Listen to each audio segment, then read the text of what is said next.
战役癫狂夜，神雷破晓时。当鬼岛巅峰上演极限对决，意想不到的战力杀入各条战线，将这场战争吹至疯狂。大家好，我是朱尔本，海贼王1012话躁动已经更新，继续来看这场巅峰对决。鬼之岛宝物殿2楼通往3楼的连接道路上，一伙身影行色匆匆，赤鞘武士们正在去往保护主君桃之助的路上。乙战担忧着弟弟小菊断臂的伤势，小心翼翼地关切着，但小菊的回答却是坚定而又从容。你清楚自己在对一位武士询问何事吗？性命燃尽之前，这种程度对于在下来说不过是瘙痒而已。小菊想起了20多年前的那个夜晚，一战不辞而别，那种失去至亲的痛楚不亚于今天的断臂之伤。在兄长大人离开之日，我的内心也有些许刺痒。小菊轻描淡写地将过去的伤痛吐露出来，似乎状态十分不错。但乙战心里很明白，自己当年的离开对年幼的弟弟毫无疑问是一种伤害。他诚恳地向小菊道歉。兄弟俩重逢至今，终于能互相倾吐心扉，但这段出海的经历绝不会是毫无意义的。何松问起乙战，若是开国真的得以实现，和之国会变成什么样呢？乙战淡淡一笑，会是什么样吗？如果明天早上我们还活着的话，再聊这个吧。比起难题，眼下的难关才是赤鞘们需要去跨越的。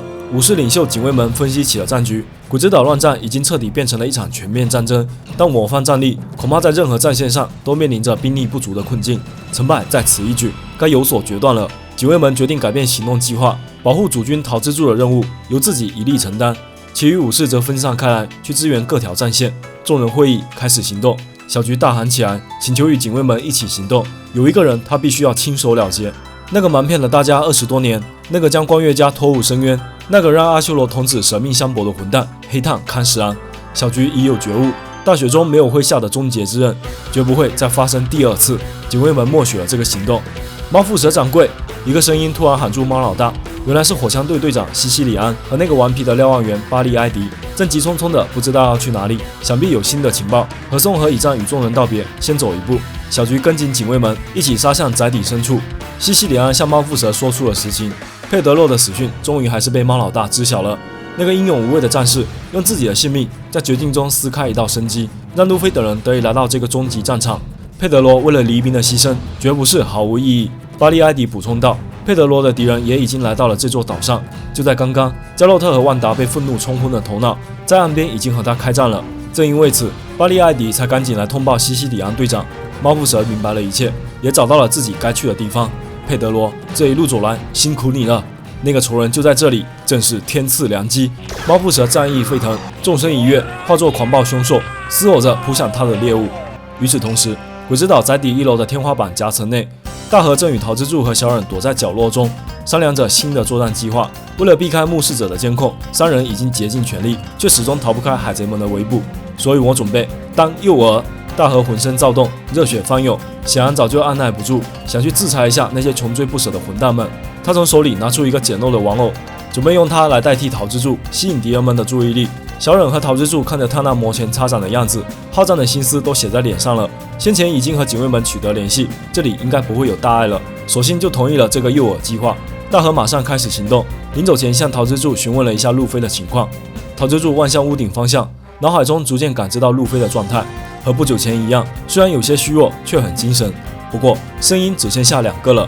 大和突然停下脚步，马上意识到屋顶的乱战已经变成了极限对决。他们在1对1吗？必须快点了！说完人就跑了出去，给桃之助留下了一个东西。昏暗的烛光下，桃之助和小忍翻开了玉田的航海日志。这些就是父亲全部的冒险吗？虽然类似的故事已经听过很多次了。两人屏息凝神，翻阅着尘封多年的秘密。另外一边，一个身影正穿梭在宅邸2楼，横扫百兽海贼团一众杂兵。那可是悬赏金3亿3千万倍里的黑竹山治啊！快干掉他！恶魔蜂角侵略如火，所到之处只剩下海贼们的惨叫声。众人惊讶地发现，山治肩上似乎扛着什么东西。快看，那家伙扛在身上的，说不定就是那个海贼猎人索隆啊！诶，那不就是一大麻袋钱扛着另一大麻袋钱吗？只见山治抬着一个巨大的bandai10日架杀入敌阵核心。或者说是他们的悬赏金吸引来了大批战力，2个赏金超过3亿的目标，还真是一大笔宝藏。只不过要有命拿到才行。索隆就在这bandai10日架中沉睡，山治忍不住臭骂：“绿藻头，你这家伙真是麻烦死了！”时间回到数十分钟前，山治正在往宅邸深处前进，半空中突然出现特拉法加罗和索隆的身影。原来罗情急之下临时和某个飞在空中的东西互换了位置，好在碰到了山治。王子一个急跑，接住坠落的两人。雷云宙斯呼喊着准备去救大妈，被山治叫住，正想问一下娜美的情况，没想到宙斯马上心虚的跑开了。天降麻烦，山治没好气的骂道：不要啊，至少钓个女人吧，你们几个是从哪里掉下来的啊？罗山事不清，把动弹不得的索隆交给山治，马上往骚乱方向跑去，只是匆匆交代了一下病人的情况。索隆恐怕断了20-30根骨头，需要用甲板将他的身体固定好，让他保持仰姿，确保他的意识和呼吸正常。说完，罗头也不回的走了。急得山治跳脚大骂：我又不是医生，况且我也没空给他治疗啊！虽然如此，山治还是找到了百兽海贼团一处仓库，用大量绷带和木头支架完成了医生的嘱咐。这么严重的伤势，到底是什么样的对手干的？山治忍不住发问。索隆缓缓回答道：凯多和 Big Mom， 对手是这两人，足以解答一切困惑。山治又关心起了路飞的情况。索隆突然认真起来，他看起来好像掌握了什么。那家伙会赢，那种事不用你说，我也知道。伙伴间的信任从未有丝毫动摇。时间回到现在，山治扛着沉睡的索隆一路前进。虽然百兽海贼团的杂鱼们构不成威胁，但在这危机四伏的宅邸内，一时也不知将索隆安置在哪里比较好。眼下桃之助那里也有强敌迫近，必须抓紧步伐。商务栏阁下，山治突然被叫住，原来是何松和倚仗。武士们告诉山治，警卫们已经去桃之助那边了，就交给他吧。山治正踌躇间，索隆突然醒了过来，颤巍巍地说了一句：你要帮忙的话，就去会场城吧。随后又继续睡去。一句话点醒三人。宴会厅内还盘踞着2个大看板以及众多战力，若不赶快去支援，牺牲者只会越来越多。山治抬起索隆往会场城跑去。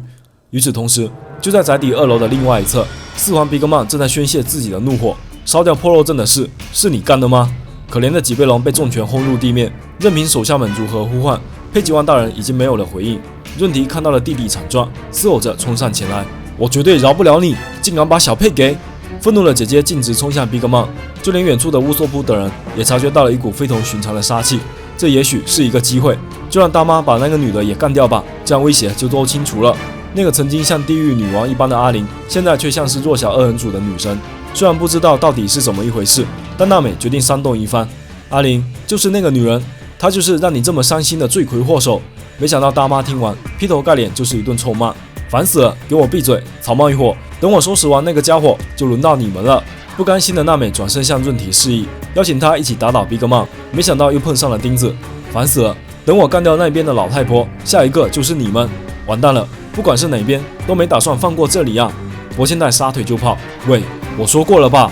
总头龙一跃而上，整条长廊变成弹力跳板，折射出一枚致命炸弹。娜美和乌索普惊诧间，润提的身影已不知所踪。突然，博千代一声惨叫，雷霆万钧的润头枪已将其撞飞。可怜的大狗吐血倒地，将娜美等人甩了下来。这一路追赶有多狼狈，此时润提的怒火就有多强烈，恨不得将博千代暴打一顿。这下骨头断了吧？老实躺好，再吃我一招！说罢，飞起一脚，猛踹博千代下颚。看到最好的朋友为了自己身受重伤，小玉痛哭流涕，用自己小小的身躯挡在面前，却被润体一掌扇飞。小玉！娜美和大妈同时惊呼。乌索普赶紧喊娜美带小玉暂时逃走。愤怒的大妈已经将战火烧到润体面前。丫头片子，你敢对老娘的朋友动手？你才是！居然把我的弟弟给……话音未落，一道雷霆当头劈下，贯穿总头龙身躯，将其一击轰飞。你都对小玉做了什么？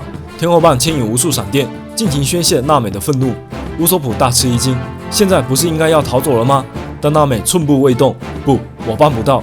对小孩子动手的家伙，我一定要在这里打倒这个女人。3个女人之间的乱战拉开序幕。以上就是海贼王1012话躁动的全部内容啦。欢迎在评论区聊聊你对本话的看法哦。我是朱来本，下期见啦。